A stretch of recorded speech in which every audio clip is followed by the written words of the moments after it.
Welcome to the Costa Rica Travel and Living podcast. I'm your host, Adam Baker. This is your podcast that discusses everything travel and living related to this part of the world here in Central America. Today, I'm excited to bring you a great chat with one of my good friends and colleagues, Bary Roberts. To some here in Costa Rica, Bary is known as the godfather of ecotourism.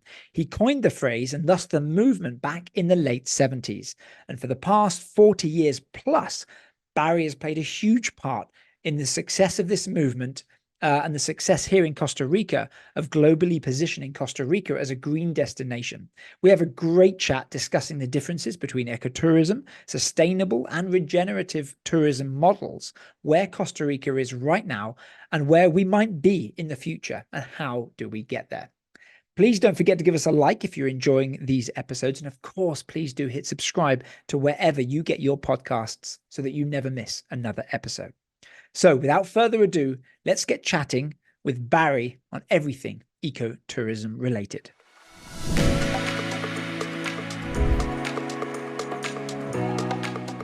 Bary, good afternoon, sir. How are you doing? Good afternoon, Don Adam. A great pleasure to be with you here and with all your audience as well. I've got to say, I'm very excited to chat with you about this topic because ecotourism, sustainable tourism in Costa Rica, it's a big deal here in Costa Rica. And I know that one of our good friends and colleagues, Richard Bexon, has coined you the godfather of ecotourism here in Costa Rica. So there is no better way to start the podcast. For perhaps you could give a brief introduction to yourself and how you have impacted ecotourism, coined the phrase, over the last few decades here in Costa Rica. Well, thank you. I don't really like to talk much about myself, but I will in reference to what happens in ecotourism and hope that that's an assistance to your audience. The word ecotourism I invented in 1977. And basically because I was trying to figure out how to protect Costa Rica not to be run over by tourism, which I saw was happening in Spain during that time. And so I contacted with the Undersecretary of the United Nations for Environmental Affairs and asked him what he thought about what I was doing because I was very frustrated. And he asked me what I thought, how much my company was worth. And I said, what do you mean? He said, give me a number. So I gave him a number and he pulled out a check for 25% of that and said, this is what I think of what you're doing.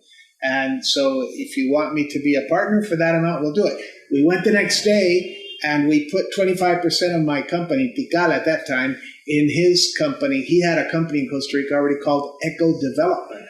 Okay. So a few months later, when I was seeing that I had to brand what I was trying to promote, I invented ecotourism in his honor. So that's how the word ecotourism started. Now, this was very frustrating because it was still a very little respect for nature tourism and for specific tourism. Everything was done more on the commercial side.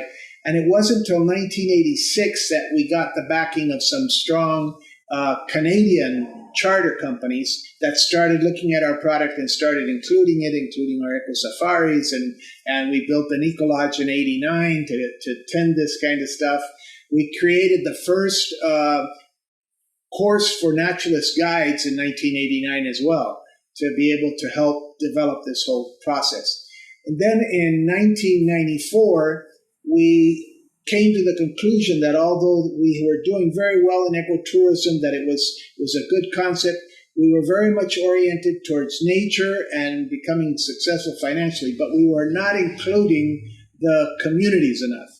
And so at that point, the newly elected president, Jose Maria Figueres Olsen, who was the son of our previous president, asked me to come in as vice minister of tourism to help install sustainability into tourism.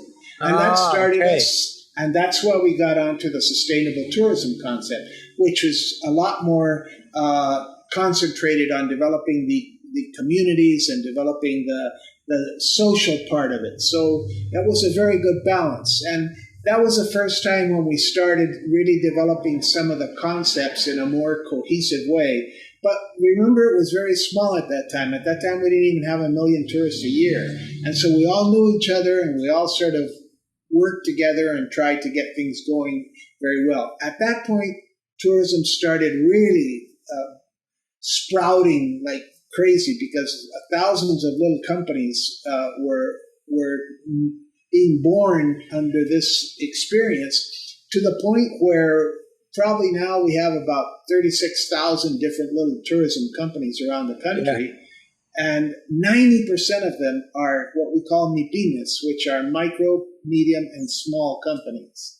So this is how it's really developed. And it's interesting to note that you have to balance that out with that the other 10% of the market is probably the owner of about 90% of the investment money that's at risk with infrastructure for tourism. So you have to work on both sides and work on both type of things.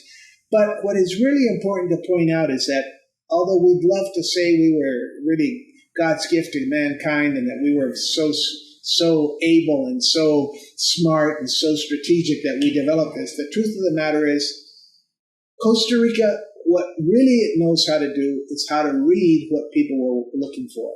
So we were in the right place at the right time with the right kind of product. We did not have the strategy to make ecotourism become as big as it has worldwide at the time we started with it. This was really something that grew spontaneously, and it was in part because we were responding to what we were seeing people really were looking for. And as you can see, the whole world started changing its focus on wanting to have more nature, more responsible type tourism, etc. And we happen to have the ideal formula to make that a reality. Added to two very basic things. One is the incredible natural resources that we have in this country. In a very small area, about the size of West Virginia, we have all these different 5% of the world's biodiversity. Amazing. So we have all kinds of stuff in very, very short distances. And then the other part was the Pura Vida concept, which has become our brand, our recognition in the world is Pura Vida all over the place. And what does that mean? It means it's a quality of life that comes from being in continuous contact with this wonderful nature that restores your mind, your spirit, your body, everything. I mean, your emotions. Nature is a cure for everything. And we don't have an army. We have a very high education system. We have a very good health system. So we have a really good quality of life. People are not paranoid, and they're very friendly. So our Pura Vida concept is what really has impacted the experience on the tourist. So the quality of services have grown very much due to the influence of some of the international chains that have pressured us. But in reality, the thing that has really marked the difference is the experience. And the Pura Vida experience is so vital. That's why we have to take care of that 90% of very small businesses, because it's in these small businesses where the mom and pop take care of things, where the grandmother's cooking the tortillas and making the gallo pinto and all this kind of stuff. This is where the Pura Vida comes from. And this is where we nurture it, and we protect it, and we take care of it. So it's really important for us. That's basically how it's gone. Now we're trying to promote a much more conscious type of tourism that's more regenerative, in the sense that it's involving the whole circle community, where we incorporate the community in planning and development and then in the benefits, so that it has a much more positive impact on the development of the socioeconomic success of each community, which most of the tourism attractions are in rural and coastal areas, which are usually pretty much abandoned politically, let's say, from the masses, because that's not where the big businesses come and that's not where the job opportunities come. So tourism comes as a really important prospect in all these areas. Yeah, for sure. You mentioned a number of interesting things there.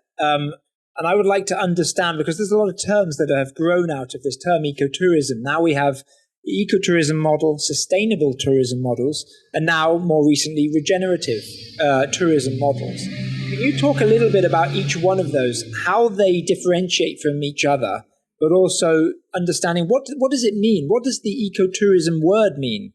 It's one thing to understand a concept of what I'm going to experience. What does it actually mean, and how is it different from sustainable tourism and regenerative? Well, the origins of the ecotourism came when we founded the National Park System in 1972. We started getting specialized groups from the Audubon Society, the National Geographic Society, and all these different specialized nature protecting ONGs, etc. And this made us start wanting to develop the protection of nature and make tourism be the protector of nature, which is what we were really trying to do. So ecotourism, the eco is the green part, and that's what it was, the green part against tourism. And although we talked theoretically that there were three parts of the bench or three legs to the bench, one was the natural part, the other part was the money part, the other part was the social part.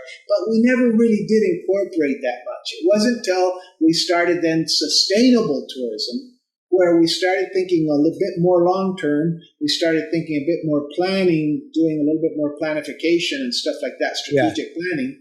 And then we started seeing how we started developing a tenure for a concept for sustainability that involved more responsibility and more interaction and more complete perspective in terms of what we were trying to achieve. Now, the thing, though, is that and part of what ecotourism, and the reason I registered it as a trademark, ecotourism, and it was kept that way till 2005 when a judge in California declared it to be too generic and took away the... Right, you had it for a couple of decades there.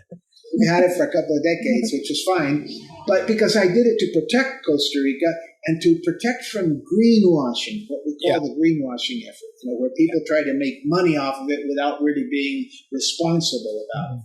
And sustainability came to correct that some as well, and that's part of why it worked well. However, we have oversold what we're doing with sustainability in a pure sense, because we really have not involved the core of the lifestyle of the Costa Ricans into our tourism development. That's what regenerative tourism does. Regenerative tourism starts working with the orange economy, the circular economy, all the different parts of getting all the aspects of the community involved and bound together both by aspirations and by results. And this is where regenerative tourism becomes a very important factor. So we really shouldn't call it regenerative tourism. We should call it sustainable tourism on the basis of regenerative development foundations. Right, you could paint it that. That's a new one. Yeah, that's a whole new perspective of how to look at it. And so that's what we're trying to do. We're trying to make it so that the Costa Rican way of life is more integrated, and the planning, the incorporation, we're not looked at. I mean, tourism has to do with every aspect of life. So you can't call it an industry. You can't call it a sector. It's a way of life. Yeah. And this is what we're trying to do, is get people to understand that tourism is really a way of life, and that everybody in the country benefits by tourism or gets affected when the tourism doesn't go well. And part of why we're working on the regenerative concepts. How do you think, and why do you think Costa Rica has become a global leader in this area? Was that just because ecotourism was born here, so it was easier to have it evolve? And obviously, with the geographical location, the size, or do you think there were some other key reasons? Well, obviously what you've mentioned is a key factor, but also the fact that Costa Rica has positioned itself, the Nobel Peace Prize, the not having an army, being a defender of nature, having so much percentage of the country and in protected areas and things like that, has made for a general country brand, which is what we really have to protect for. We used to have the country brand called No Artificial Ingredients. Now they just call it Essential Costa Rica. They've changed the brand name, but the concepts are there, and it's really that we have the fortunate factor, as I pointed out before, of being able to share this form of life with this extraordinary nature and enormous varieties in very short distances. Very attractions that are just all kinds of things in very short distances, and this makes for a very attractive thing where people are safe, people feel safe, they feel welcome, they feel they have a good experience. And this is becoming even much more important than the quality of the services themselves. Especially post-pandemic. Yeah. Post-pandemic, we have become an ideal place to come and recuperate from the isolation, the whole problems that we felt psychologically, emotionally, spiritually after pandemic.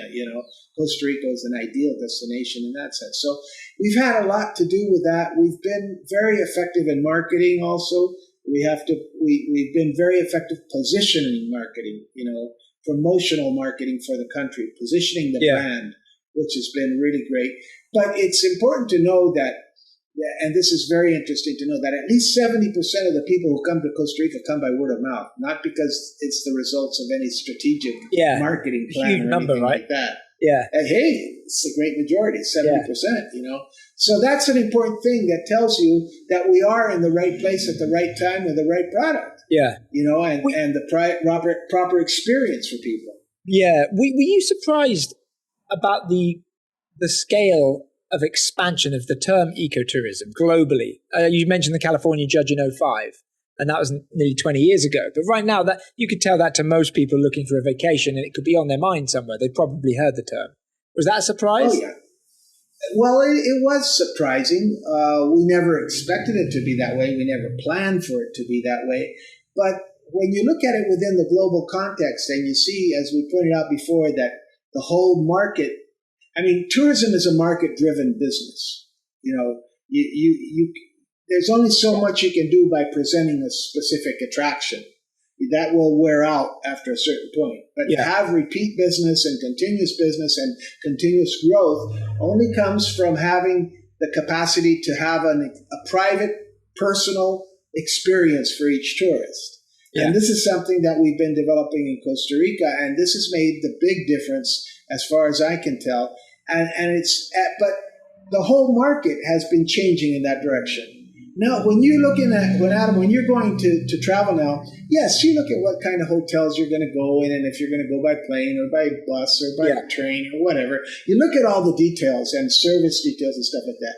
But what are you really looking for? You're looking for the experience. What am I going to experience? Yeah. What am I going to live there? What am I going to feel there? And as the world is needing that more and more, and the facilities of travel and the telecommunications made it so much easier to get to know things that we didn't know before. Yeah. Costa Rica has taken advantage of these things and been able to position itself, and it's been a very spontaneous growth. We can't claim very much strategic planning for this. Yes. But we have been responding strategically and very intelligently to raising the quality of services and providing what people are looking for, depending on where they come from, etc., and trying to be very personal in the process. Yeah, it's a really good point, and you talk a lot to nowadays. It's much easier to do our research and really understand clearly how to get to A to B and what to expect when you get there. So the importance of culture, connectivity, and community when you are there is a different level of experience, as opposed to being in an all-inclusive resort and staying in one place for a week on the beach and getting, very happy with a lot of drinks and just eating well, as opposed to actually experiencing the country. Well, and what you're pointing out is very important, Adam, because in reality, that makes the difference for Costa Rica.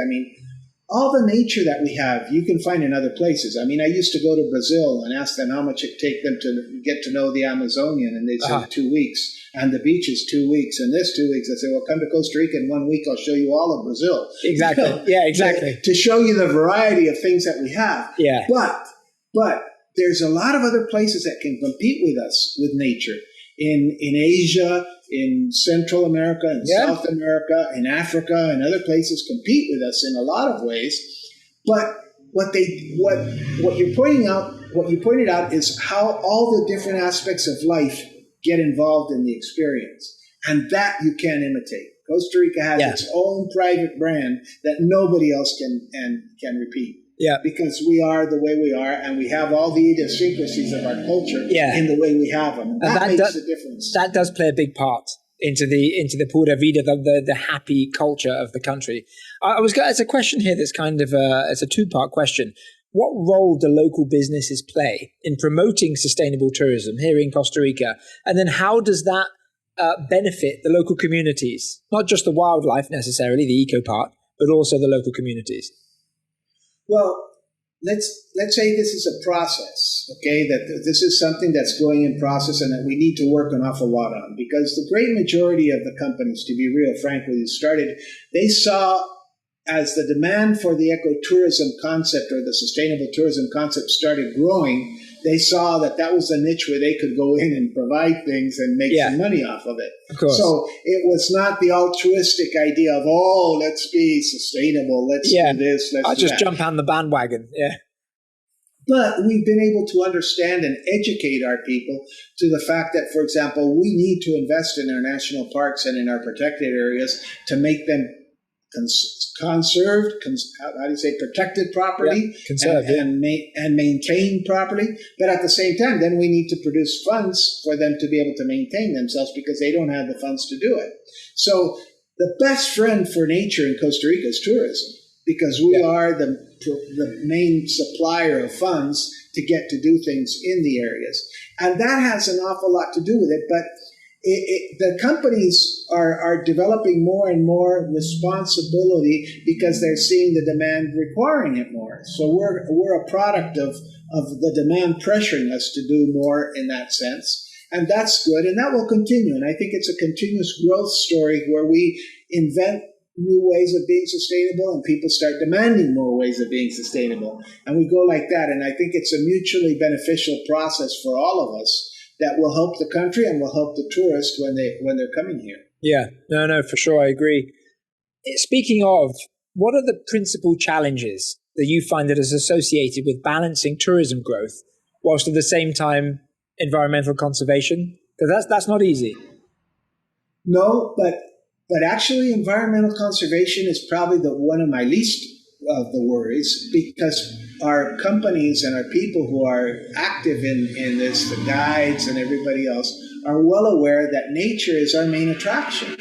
So we need to protect it and generate more nature access to places and stuff like that. And that's what's going to bring people to us. So that hasn't been our problem. Our main problem comes from the relationship with the public sector, okay, the government. Yeah. Every different ministry has a different policy and has a different understanding about what tourism is and what should do, and they don't ever even analyze how they affect tourism. So what does this mean? For example, the Minister of Transport, when he decides to fix a road, does he fix a road because he's fixing a place and access to a tourist destination, or is he fixing it for some other reason? Yeah, because he wants some farmlands. And I'm not against fixing it for other people, but I think if tourism is our main generator of foreign exchange and our main generator of work, etc., then we should probably give it a lot more priority. So we have a problem right now, and I'll be very frank with you. At this point, we're having serious problems because of the monetary policies that the government is implementing, where they have devaluated the dollar 30% versus our money. Yeah. And it's just unheard of. And it's illogical, because now what you as a tourist paid last year, right now you come and you have to pay 30% more in dollars just to get the same thing, if not more, because the costs are going up at the same time, which is putting tremendous financial cash flow problems on our companies. And most companies don't go broke because of lack of assets. They go broke because of lack of liquidity. They don't have the capacity to do that. This is something that's affecting us very much. The other problem that is something that we need to look at very much is security. The security factor. If you don't have a secure destination, you don't have a destination. It's that simple. Yeah. And we have to be careful and protect our destinations and protect the security factors. So we need to have a much better coordination between the public and the private sectors in how we can handle these things. The educational levels, where do we emphasize the education? Are we teaching enough English? Are we teaching enough other languages? Are we teaching enough computer sciences? Things like that, which are what back up what people need to develop the proper tourism services and the rest. Yeah, no, you raise a good point. I mean, this podcast is going out in around May 2024. And right now, internally, the exchange rate issue definitely affects a number of local businesses, small communities working in tourism. Of course, like you mentioned, perhaps a couple of years ago, tourists coming down, their dollar is worth 30% more.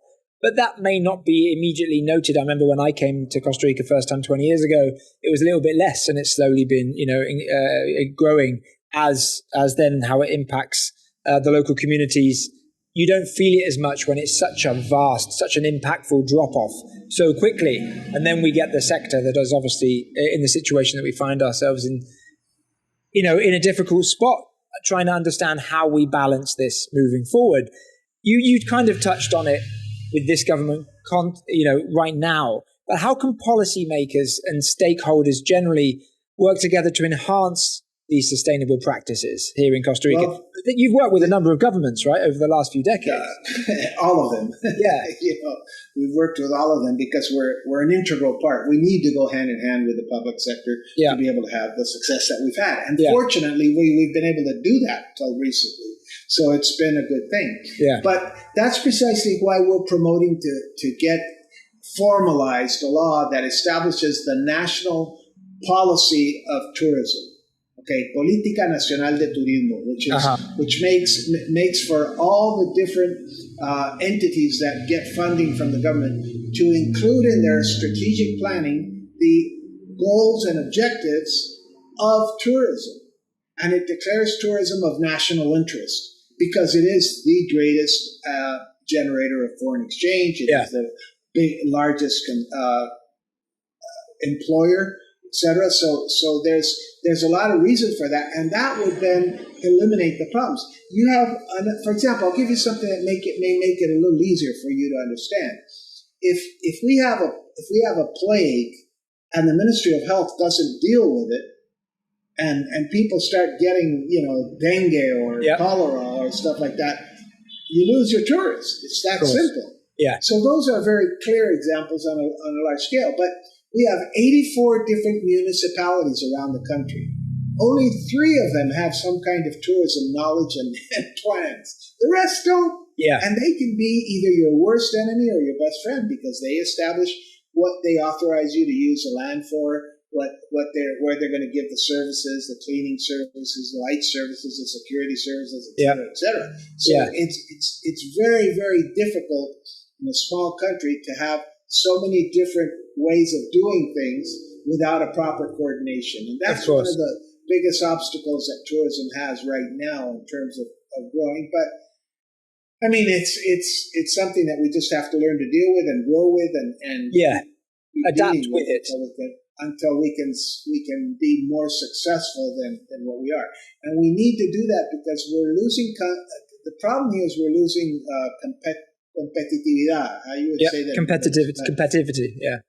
Exactly. We're losing that because our costs are going up and we're hiring less people because the costs are up and getting less income. So the services tend to drop a bit. Yeah. So those are things that we need to be very careful in not letting that happen to a degree that it can affect the country, because then we kill the chicken of the golden eggs. No, totally agree. Competitiveness was the word I was looking for. And that's a very good point to how the issue with crime in the Cancun area, Mexico, in the last 10 years or so drove a lot more traffic down to Costa Rica because of exactly that example that you've given, why it is essential that these services deal with any potential threats or dangers to that model. And you would hope that as we adapt on the tourism side, that in the next 5 to 10 years, the next administration that comes in and the one after that understands the value and the impact that this has on 600,000 people were indirectly and directly affected during the pandemic. So it is a huge driver in terms of revenue for the country. But also I think about the numbers that are thrown around when you talk about 95%, 99% renewable energy. This is a global appearance when people think of Costa Rica and go, wow, you're creating this yourself, these models of sustainable practices, not just in tourism. You want to keep promoting that. You don't want to lose that green edge. Otherwise, you will struggle. At all. Absolutely. And also, to add to that, just one point that's important to understand, and we're talking about all these companies, the small mom and pop companies, that makes it difficult to get them organized and to get them to walk down the same path. So that's another really big challenge that we have, is bringing together our small companies in a cohesive way that can promote what is the best product for Costa Rica. And of course, everybody thinks their product is the best and the rest, so there's always that kind of competition. Yeah. But and look at the delegate thing, for example. 2019, which was our biggest year before this point, we had 45% of our market was from the United States. Right now, it's 70%. 45 is already a huge percentage of a market for a company, to be have your eggs in one basket. Yes. But 70% is a lot higher. Yeah. So if, for example, you have a real serious political problem in the States and inflation and you know what happens, we get hit really hard because 70% of our people. So we need to be much more strategic, much more focused on market intelligence and getting a more global perspective and seeing where we can balance our originators from, et cetera, et cetera. Yeah, no, I totally agree. What kind of innovations or trends do you see shaping this in the next 5 years, maybe 10 years? And, ecotourism in general, and now sustainable tourism and the regenerative model. Is that going to continue? Is it going to be, do you think, more impactful? More countries will start sharing this model through either a need or simply because they see that it is lucrative and it can be a very successful model? Well, for whatever reason, they're going to compete with us more and more. There's no doubt about it. Just like they've done in ecotourism and just like they've done in sustainable tourism. I mean, we've kept the leadership. Now, it's up to us to maintain that leadership. And that's part of why it's so important that we can really be able to deliver products that can be customized to each client. Because that's going to make the difference between us and other places. How do you do that? Yeah, it's hard. Most people try to get the same thing over and over and over and over again because it's cheaper and more efficient to do it that way. But that doesn't necessarily affect the experience in the right way that you're looking for. Yeah. So Costa Rica needs to concentrate all the time on how it affects the experience without losing sight of maintaining the highest standards of services that it can as well. And if we can do that, we will maintain a leadership position because we are a blessed country. We're beautiful. We have beautiful nature. We have wonderful people, and we have a really nice ambience. So we will maintain the leadership if we do that in that sense. Yeah. But yes, there will be more and more competition in this area continually. Yeah, no, I totally agree. And you can see the amount of innovation in the last 10, 20 years with small businesses, with hotels that have really made large strides, not just protecting the area, the environment, how they bring this to the forefront of those tourists experiencing these places. It is everywhere. And even some of the larger hotels, they make a small effort in a small way, sustainable practices that might not be, we're saving a certain amount of land, but perhaps another energy-saving methods, right? Less AC, less plastic. Plastic bottles have been removed. The real basic things that can be done to save processes, recycling, et cetera, et cetera. I wanted to ask you, how do you think individuals can support the growth of sustainable tourism here in Costa Rica and abroad when perhaps you can't immediately see the impact? Well, I think I might question whether you can see or not immediately see the impact, because I believe that when we get an impact of an experience, it's a transforming event in our lives. And so I think that in itself is an immediate impact. And getting that transforming experience is an immediate impact that will affect us. And just that will make us want to share that with other people. So the best way to contribute is just sharing it, telling other people about it, and making other people want to come to Costa Rica, which will maintain a flow of tourists that will maintain the whole activity and keep the whole process going. Yeah. That's the first place. The other point is we have to get more companies providing ways in which you can participate and interact with local communities more effectively, more interestingly, and then getting you to do that at the same time. You'd be surprised, how many kids come from the States who don't know that you have to pull on a cow's udder to get milk. They think it comes out of a box. Yeah, of course. And it's actually eye-opening, right, when they come down to a farm. Hey, and everybody, normally in the States, you think of rain and it's cold. They don't think of the fact that when you're out in the forest and you get rain, it's like a warm shower. It's a nice sensation. It's a I mean, it's so different, and it's just you're just so overwhelmed by all the nature that Costa Rica has. It's a transforming experience, and so in that sense, I think that we have that advantage. That makes people want to share, tell other people, share their photographs, their videos, their feeds on it. I mean, how many people send live feeds on their vacations in Costa Rica? A lot of people do that. It's incredible. And so it's a lot of fun to see that and to see how people happen. And that in itself is probably the best contribution they can make if they can help, because that also puts pressure on the whole world. Because when people see that Costa Rica is being successful in this, they want to do it, like you pointed out earlier. Exactly. The competition wants to do it. And that's great. I hope more people do it. Yeah. And I hope more people, because the world needs to change mentalities and change their attitude towards these things. So in that sense, I'm very happy to be part of this leadership function of Costa Rica, but also I think it's very important that we share it outside as much as possible as we can. For sure. Well, before I leave you, one quick final curveball question. Talking about setting an example, is there one obscure sustainable practice that you yourself practice when traveling abroad that might surprise any listeners? Well, to me, the key factor is really talking with people and seeing how they think about it. Because you can fool me part of the time or all of the time with different processes and things like that, and little signs in the bathroom that say, like that. But when I talk to a roommate, somebody who fixes the rooms, and I ask her what she thinks of it, and she says, "Oh no, we're really good. We're really happy about it because this means that we use less soap, less water, etc. That's why we ask you if you want to change." And it's not just because, that's what they tell me in the main office. Is to tell it, Thank you for that. So my interaction with people, to me, is my best practice of seeing if sustainability is really having a root in what we're doing and if it's really being effective.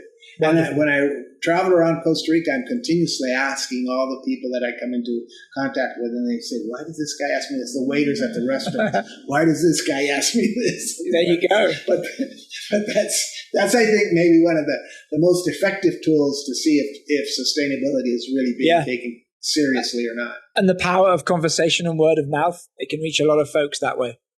Bary, thank you so much for chatting to me. It's been an absolute pleasure. No, my pleasure. I love it. I learned a lot. And I thank you for actually taking the time out to share this kind of stuff with people, because this is part of what we need to do. We need to get more people thinking in the proper way so that we can all live in a better world. So thank you for the time, and it's been a real pleasure, Adam. Of course. As always, your information will be in the contact detail, the description box below. So if anybody wants to reach out to you regarding any questions they may have, or even some hints and tips for their next eco visit, they can reach out to you. Thank you very much. Take care. Hope to have you on very soon. Goodbye. Likewise. Bye-bye. Well, guys, I hope you enjoyed that episode as much as I did. I thought I had a pretty good grasp of the term ecotourism and the differences between sustainable tourism models, now regenerative tourism practices. But after chatting to Bary, who is a wealth of information, you can really see his experience and how far Costa Rica has come in nearly the last 50 years. It is quite impressive indeed. If you have any questions for Bary and you're watching on YouTube, you can find all of his information in the description box below. Do please reach out. If you have any questions for me, let me know as well, and I'll get straight back to you. As ever, please do give us a like if you enjoyed this video, and don't forget to subscribe to wherever you get your podcasts to never miss a new episode. So from me, Adam Baker, I will see you guys on the next episode. Hasta la próxima.